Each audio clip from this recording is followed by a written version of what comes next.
Well, welcome back once again to Flindell's Briar. I'm Gareth.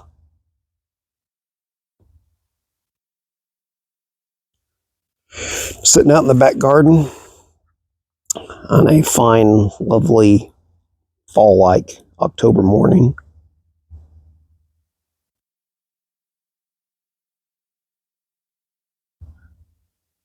Outfitted like a Basque sheep herder. Needed something on my head to keep some heat in. I'm breaking in my brand new, just got it yesterday, Peterson Dracula bent brandy. I think it's a 68. First time I saw these with the red stem, I thought they were kind of gross looking. But over time, they kind of grew on me, and I kind of decided I wanted one. Seemed like a fitting pipe to get in October. So here it is.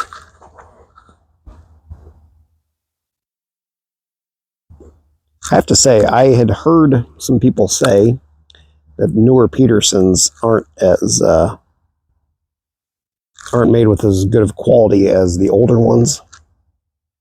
And with this one, I mean, the quality-wise, it seems fine, but the way the bowl is drilled through the, I don't know, stumble, whatever it's called, it doesn't really match up in a straight line with the I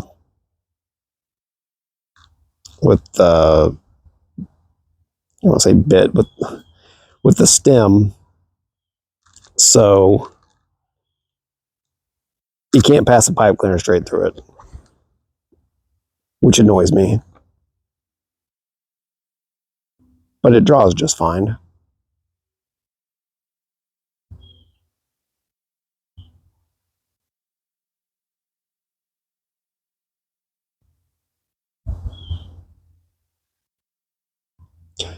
But yeah, I don't know.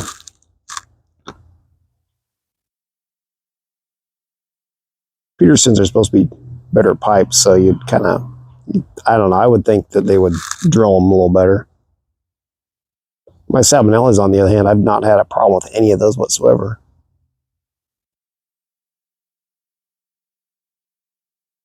But in it, I'm enjoying some Gawith Hoggarth Co Kendal Flake. And yeah, I've recently discovered that I have quite a love for Lakeland's blends. This one, I was reading the other day, supposedly the flavorings they add, the toppings, if you could really call it that with this, supposedly is a more, has more to it, more components to it, some more, I don't think complicated is the right word, but it's more to it than some of the other blends. So I think the flavors might be a little bit more of a challenge to kind of pick out, you know, the different actual flavor components to it that, you know, goes together to the overall flavor. Tried some Innerdale the other day, and that stuff was just amazing. I love the Innerdale. This is Kendal Flake is a bit more, even if it has a technically more complex, I think that's the word I'm looking for, complex flavoring. Innerdale has a more flavorful flavoring, and it's really wonderful. I really feel that these Lakeland's blends are what I kind of wish American aromatic blends were like, because they have flavors added to them, but they're not overdone. They're not done with this fake, almost like artificial flavoring type stuff. They're natural flavors. It's not done with this just, you know, syrupy, goopy application of sugar. just gives you a much more natural, more genuinely flavorful smoke, I feel. The flavor tends to stick all the way through the bowl, which some American aromatics do that and some of them don't.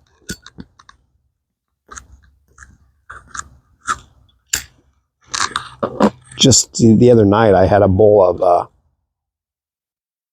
Autumn Evening, Cornell & Dale's Autumn Evening, and it was the first time I think I really enjoyed a bowl of that all the way through.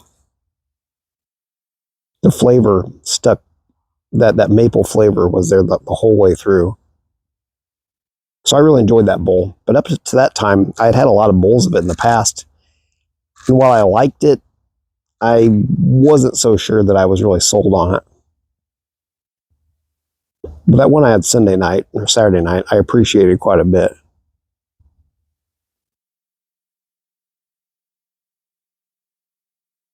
I got some Sleepy Hollow. Came in the mail yesterday from the Strauss tobacconist in Florence, Kentucky, I think. So I'm going to be trying that here pretty soon. I do like aromatics. I tend to, a lot of times if I'm craving a certain, like if I'm thinking about the prospect of going home and enjoying a pipe and I'm thinking like, you know, what blend I want to smoke, most of the time I'm not going to be picking aromatic. I don't think crave's the right word, but usually if I feel like smoking something, it's usually probably not an aromatic. But I do enjoy them. They're a good change of pace.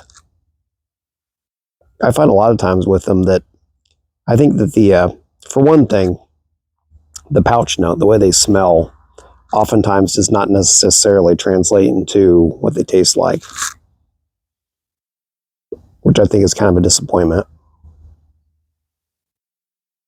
And also a lot of times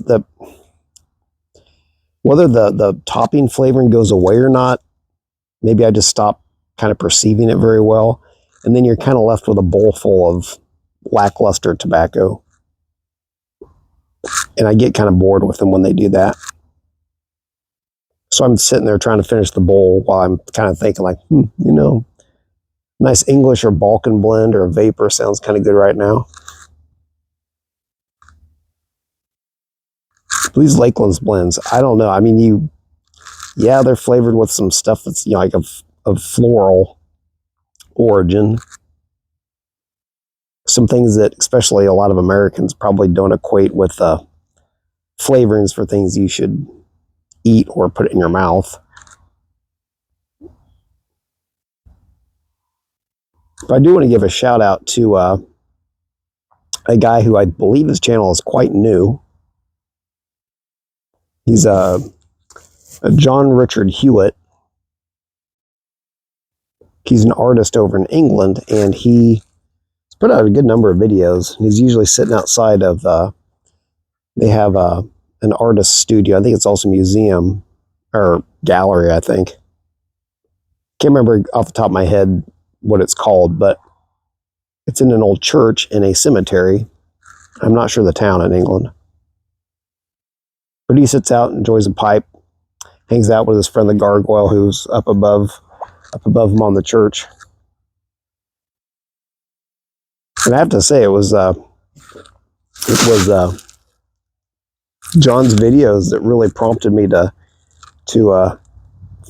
try Lakeland's blends.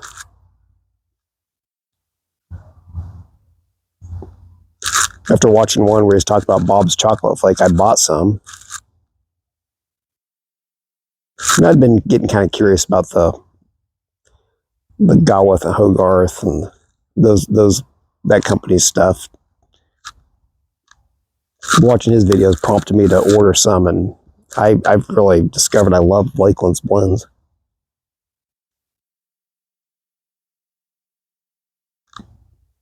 But anyway, I just wanted to give him a shout out. Might check that stuff out, especially if you're curious about Lakeland's blends, because he talks about them quite a bit.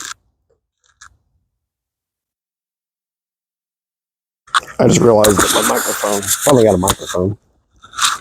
I have a camcorder and a good Rode, I think it's the company, a microphone for it, but discovered I think my smartphone takes better video overall, better quality.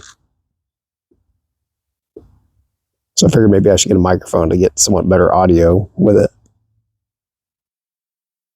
But this video, the story I wanted to tell with it was something that just popped into my mind the other day.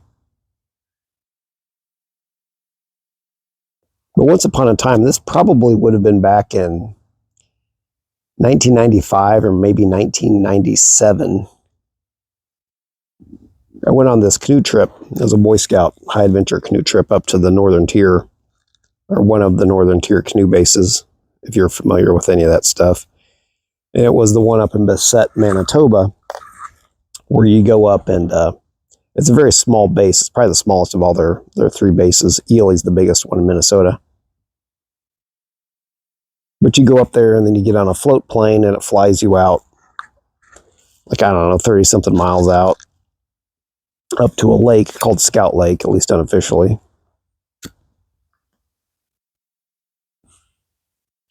And they have canoes cached there, and you get your canoes and you go out on your trek, and then you come back and then the float plane picks you up at the designated day.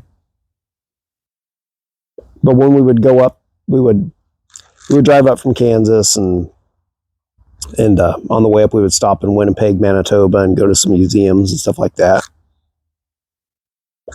Go up to Bassett, do the canoe trip. Then on the way back, we would stop at Pipestone, which is in southwest Minnesota. I believe it's a national monument. And what it is it's an area where there's deposits of pipestone there, which is a rock, which is it has this really quite nice red color to it, kind of a brownish red color, and it's rather soft, so you can pretty easily fashion it into things. And the Native Americans would have this at Pipestone National Monument. They discovered the pipestone there and they would mine it, and it was underneath a layer of quartzite, so you get through the hard quartzite and then add the pipestone underneath there. And it's a neat spot to visit if you're ever out in that area. You have an area that you can kind of walk around and see some of the areas where the Indians used to dig the pipestone out. And there's like a visitor center of sorts inside, which has pipes and things like that in it, I'm sure on display. But then they have like a gift shop place where you can buy stuff, buy pipes and pipe bowls and stuff. And these are, Native American pipes, not, the type of pipes that we sit around smoking. But one of the times we were there in this glass display case, they had some different pipe tobaccos, and kind of like Native American type pipe tobaccos. And I don't know why, but I was definitely drawn to them, and I was looking at them, and they had, I don't know, this was a long time ago, like 25 plus years ago, but I wanted to say they had like at least 5 or 6 of these different blends.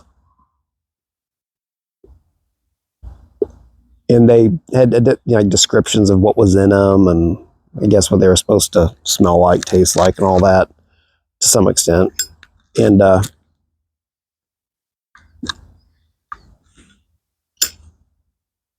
remember one, it was supposed to be like a kind of like Eastern Woodlands type blend or something, and there were some other ones. But anyway, there was one which I believe the packaging looked a little bit different on. And I could almost swear that I believe that it was, what's that company? It's like American Spirit. It's like Natural American Spirit, I think. They make cigarettes. And because I see these packs of cigarettes on, displays at convenience stores or whatever. So they still make them. But I'm pretty sure that at Pipestone, they had a pouch, and just like a regular type tobacco, plastic and paper pouch of this like natural spirit, American spirit. It was like a pipe tobacco. And it, like I said, it was packaged a little bit differently than the other ones. And I believe the other ones actually had real tobacco in them, to my knowledge.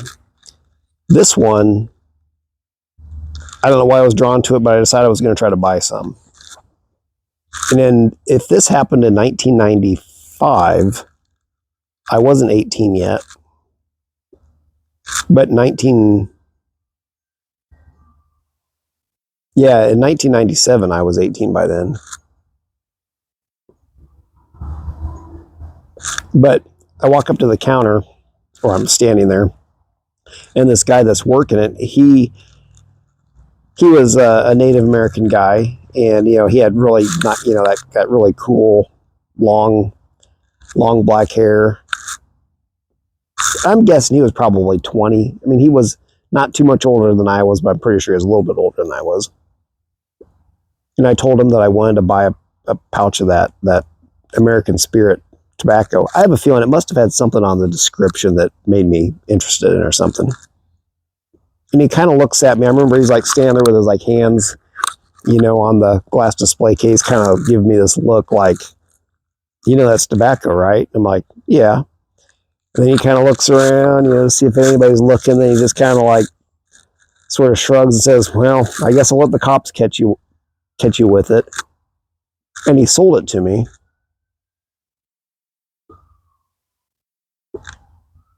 And I take the stuff home, and I didn't have a pipe. So I actually fashioned one I had a little piece of like a little piece of pine. It was actually kind of like a small pine tree that was dead. It was like a section of the trunk of it. But I cut it and whittled it down and kind of cut open a little piece and dug out a little airway trough in it and put the one piece back down over the top so it would kind of seal it up, and drilled a hole in it and fashioned this thing. It was only about maybe 4 inches long. Now it almost strikes me as it looks like something somebody had smoked pot in, but I made this pipe of sorts, and I smoked some of this American Spirit tobacco in it. Well,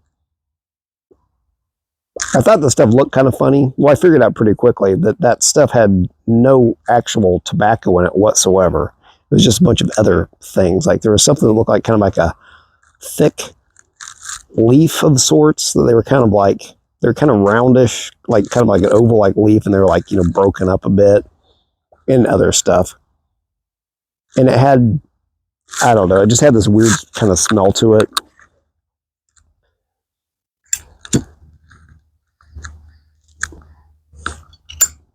I didn't think it tasted all that good. That and this pipe, the way I constructed it, when I would draw on it, every once in a while you get a little hot piece of burning, smoldering something on your tongue. So it wasn't much of a pleasure to smoke in that pipe anyway. And a friend of mine, he called it my spirit weed. He had a lot of fun about that one, with that one.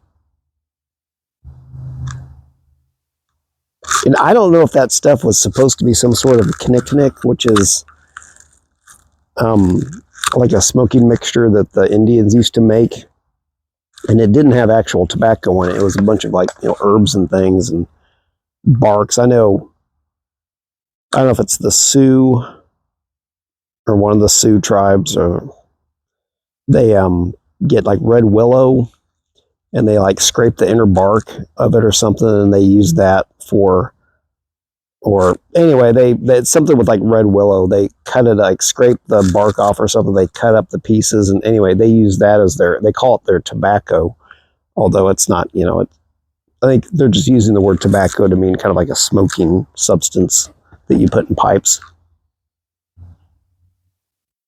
So yeah, I don't know if it was supposed to be some sort of knick-knick or what, but it wasn't actual tobacco, and I didn't think it was very good.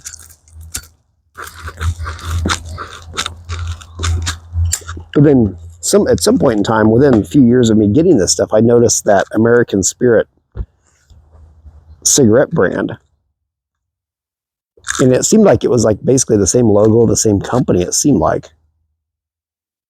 And I wondered, I thought, well, surely those cigarettes probably are made with actual tobacco, and it's not that stuff I got in that pouch, right?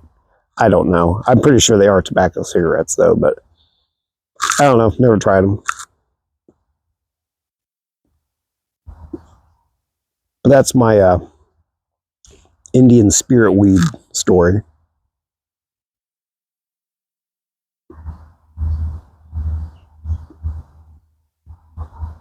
The wonderful, dumb things you do when you're a teenager.